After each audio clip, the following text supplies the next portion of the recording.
ایک چھوٹے سے گاؤں میں سلیم نام کا ایک غریب مگر نہایت صابر اور نیک دل انسان رہتا تھا۔ اس کی زندگی سادہ تھی مگر آزمائشوں سے بھری ہوئی۔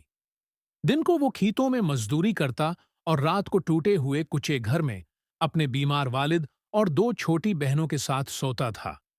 سلیم کی ماں کئی سال پہلے وفات پا چکی تھی۔ گھر کی ساری ذمہ داری اس کے کندھوں پر آ چکی تھی۔ کبھی مزدوری ملتی، کبھی نہیں۔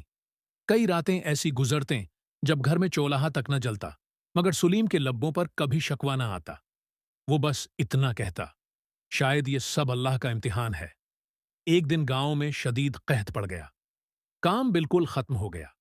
سلیم کئی دن بھوکا رہا، مگر اس نے اپنی بہنوں کو کبھی بھوکا سونے نہ دیا۔ ایک شام وہ مایوس ہو کر مسجد کے صحن میں بیٹھ گیا۔ آنکھوں سے آنسو بہہ رہے تھے۔ اس نے کانپتی آواز میں دعا مانگی، آئے اللہ، اگر یہ امتحان ہے تو مجھے صبر دے، اور اگر یہ سزا ہے تو مجھے معاف فرما۔ اسی لمحے اسے مسجد کے کونے میں ایک تھیلی نظر آئی۔ تھیلی کھولی تو اس میں سونے کے سکے تھے۔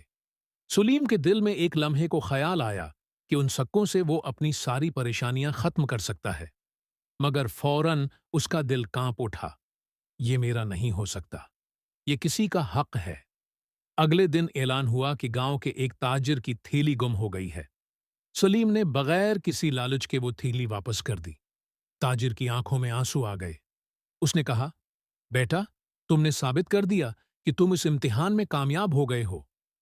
تاجر نے نہ صرف سلیم کو انعام دیا بلکہ اسے اپنے کاروبار میں شریک بھی کر لیا۔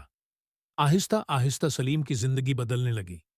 غربت دور ہو گئی، والد کا علاج ہوا، بہنوں کی تعلیم شروع ہو گئی، مگر سلیم کا دل نہیں بدلا۔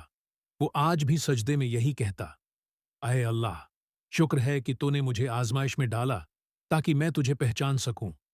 اللہ کی طرف سے آنے والا ہر دکھ سزا نہیں ہوتا، بعض اوقات وہ امتحان ہوتا ہے، اور جو صبر، ایمان اور سچائی پر قائم رہتا ہے وہی اس امتحان میں کامیاب ہوتا ہے۔